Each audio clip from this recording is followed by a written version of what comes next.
Hello guys, it's Revolution. So a wacky what if here. What if Goku turns Super Saiyan 4 instead of Ultra Instinct against Jiren the Grey in the Tournament of Power? Now obviously you have got to suspend your disbelief in this video because in Dragon Ball Super Goku does not have a tail, and in GT he did have a tail, which was ultimately what led to him achieving the Super Saiyan 4 transformation. Now Super Saiyan 4 as a transformation is often downplayed by the modern Dragon Ball community or modern Dragon Ball power scalers. However, the transformation itself is exceedingly powerful. So what if Goku turns Super Saiyan 4 against Jiren instead of turning Ultra Instinct? Obviously we have to consider Goku with the base power level that he had in the Tournament of Power itself, and obviously, like I said, suspend your disbelief and imagine that for some reason Goku had his tail pulled out like he did in Dragon Ball GT in what was one of the most stupidest scenes I've ever seen. And don't get me wrong, I am somebody who enjoyed the Baby Saga thoroughly, and I even believe if a Baby-esque saga was part of Dragon Ball Super, the entire Dragon Ball Super product would be stronger. Which is why I made a video a few weeks ago why Baby from Dragon Ball GT should be made canon to Dragon Ball Super, obviously following in the same footsteps of what they're doing with Broly in the upcoming movie. And talking of Broly, just before we begin, Paragus appears to have a tail in some of the scans we've received regarding the upcoming Broly movie. Do you want to see Paragus turn into an Oozora in the upcoming movie? I think I would, but would you? Let me know your thoughts down in the comment section, and how powerful would he be? So in the Tournament of Power, even with his Super Saiyan Blue Kaioken times 20 transformation, Goku was overwhelmed by the amount of absolute sheer power Jiren the Grey of Universe 11 possessed. Ultimately, what closed the gap was when Goku broke through his shell, had a state of mind transformation and achieved Ultra Instinct Omen, doing this a few times until eventually he evolved this Ultra Instinct Omen into the complete Ultra Instinct. Even then, Jiren found a way to break through his own shell when cornered by Ultra Instinct and unleashed even more power in what is often referred to as Awakened Jiren, ultimately having the speed and power to compete with even Ultra Instinct Goku and using Ultra Instinct against Goku in order to gain an advantage. Goku was down on the floor, but obviously Goku being Goku, he gets up, eventually Jiren attacks his friends, and Goku used some sort of pure progress-like ability to increase his overall power and defeat Jiren the Grey. But what if, just before the Tournament of Power, rather than the Elder Kai offering Goku the chance to undergo the Ultimate Potential Unlock ritual that Gohan underwent in the Buu Saga to become Ultimate Gohan, what if, just like in Dragon Ball GT, the Elder Kai offered to pull out Goku's tail? Or even so, just to save time, have the Elder Kai suggest it, they come to the conclusion that they might not have enough time, and then ask Whis to use his staff to resurrect Goku's tail. Of course, this being the Dragon Ball Super continuity, Goku has already undergone the Super Saiyan God ritual, he's already absorbed that power into his own being, and then stacking all the Super Saiyan transformations as well as Super Saiyan Blue Kaioken times 20, etc. Now, whilst bringing out his tail in Dragon Ball GT did bring back some of his power even in Super Saiyan 3,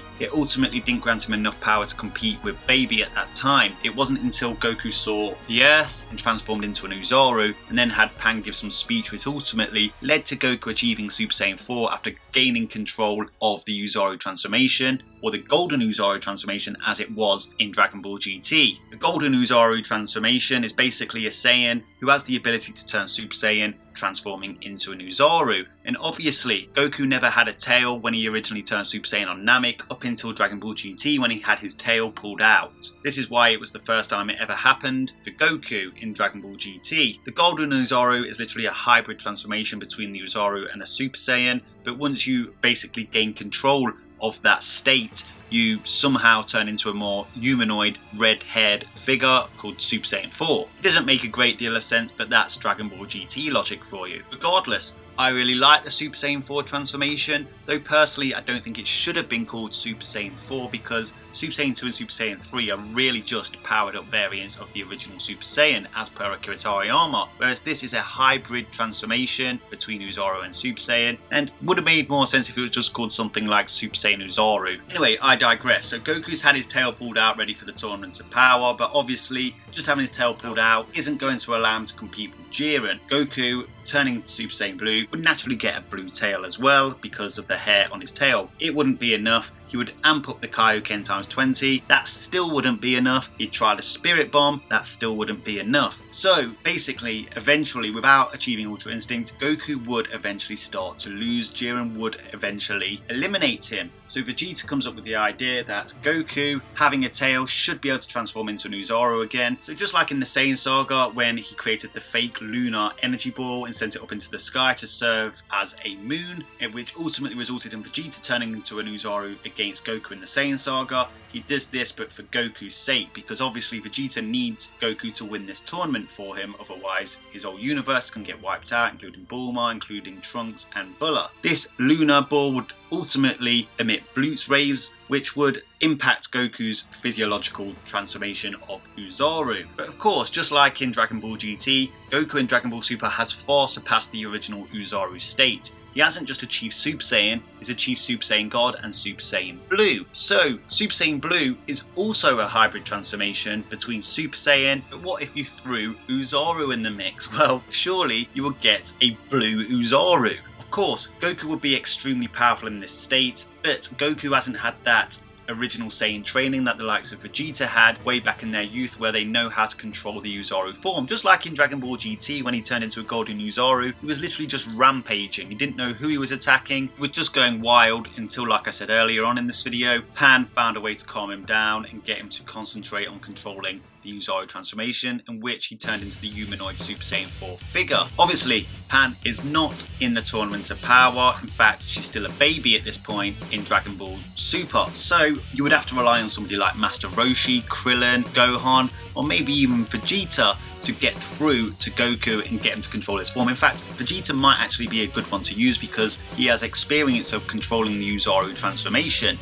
Eventually, Goku would grasp control of this transformation and ultimately revert down into a Super Saiyan 4 humanoid transformation. But of course, this Goku has God Ki. Would a Super Saiyan Blue 4 transformation be enough to topple Jiren the Grey of Universe 11? Well, one of the biggest feats we saw from a fully powered Jiren in episode 127 was when he literally tanked a Super Saiyan Blue Kaioken times 20 Kamehameha, a final flash from Super Saiyan Blue Evolution Vegeta, and an energy beam from the Eternal Energy Model Android 17. So how powerful was that feat? Well, obviously Goku was 20 times Super Saiyan Blue in that attack because he was using the Kaioken times 20. And whilst the Kamehameha has been known to amp attacks more than 2 times on occasion, we don't know if it works in cohesion with the Kaioken.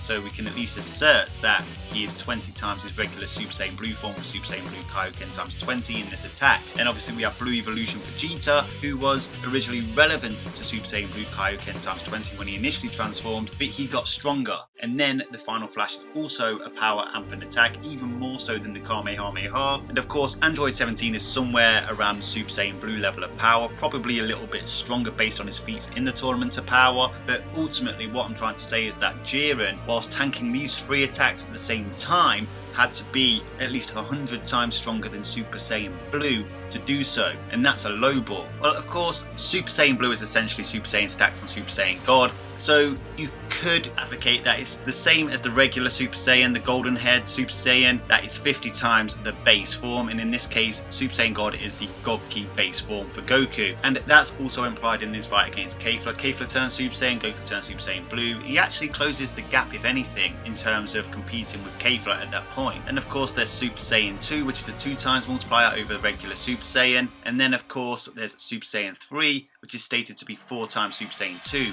So by the time you get to Super Saiyan 3, if you were to use a hypothetical Super Saiyan Blue 3, he would be 400 times Super Saiyan God Goku, and obviously 8 times Super Saiyan Blue Goku. That is not going to be enough to topple Jiren, of course, but we are talking about a hypothetical Super Saiyan 4. And of course, in this case, a hypothetical Super Saiyan Blue 4. Well, how strong is Super Saiyan 4 over Super Saiyan 3? Well, if we go to Dragon Ball GT, we know that Kid Goku, when in his base, is at least as strong as Kid Buu from the Buu saga. I have had some people indicate that he might be even stronger. That might be the case, but in terms of assertion, you can at least assert that he is Super Saiyan 3 Goku levels from the end of Dragon Ball Z. Of course, he can still stack Super Saiyan, Super Saiyan 2 and Super Saiyan 3 on top. That would be 400 times Super Saiyan 3 Goku from the end of Dragon Ball Z. So how strong is Super Saiyan 4? Well, in the comic book companion guide, Super Saiyan 4 is compared to Super Vegito from the Buu Saga. Now obviously people are thinking Buu Saga, that must mean weak, but Potara Fusion is an incredibly powerful transformation. A times B if you take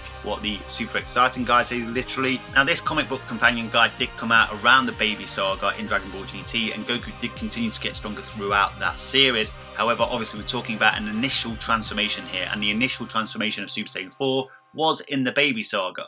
Even with the kid-based Goku in Dragon Ball GT being as strong as he is, to reach Super Vegito levels, Super Saiyan 4 would have to be a 400,000 times base multiplier. Over a year ago, I did do a video why Super Saiyan 4 is far stronger than you think, where I cross-reference sources to get to this conclusion, and I know some other power scalers have come to that conclusion by basing it on feats and power scaling as well. That would pit Super Saiyan 4 at 1,000 times Super Saiyan 3. Of course, there is no official multiplier for Super Saiyan 4. There's the cross-reference I have done that I've just talked about in that video I released last year, and other people have done power scaling through feats and statements, but these numbers would pit a Super Saiyan Blue 4 Goku at 8,000 times regular Super Saiyan Blue. That would be too much for a fully powered Jiren, most likely too much for an awakened Jiren. Ultra Instinct defeated awakened Jiren, but quite frankly, so would a hypothetical Super Saiyan Blue 4. Truth is, with these transformations, the writers and creators don't particularly care about the numbers, especially the numbers that us power scalers come up with. We do it in terms of an analytical approach on gauging where these characters lie in reference to each other in terms of power. They just do it for plot purposes. I did release a video yesterday why Super Saiyan Blue Gogeta stands no chance against Broly. This was based on information we already have on Gogeta from Toei sources, but of course,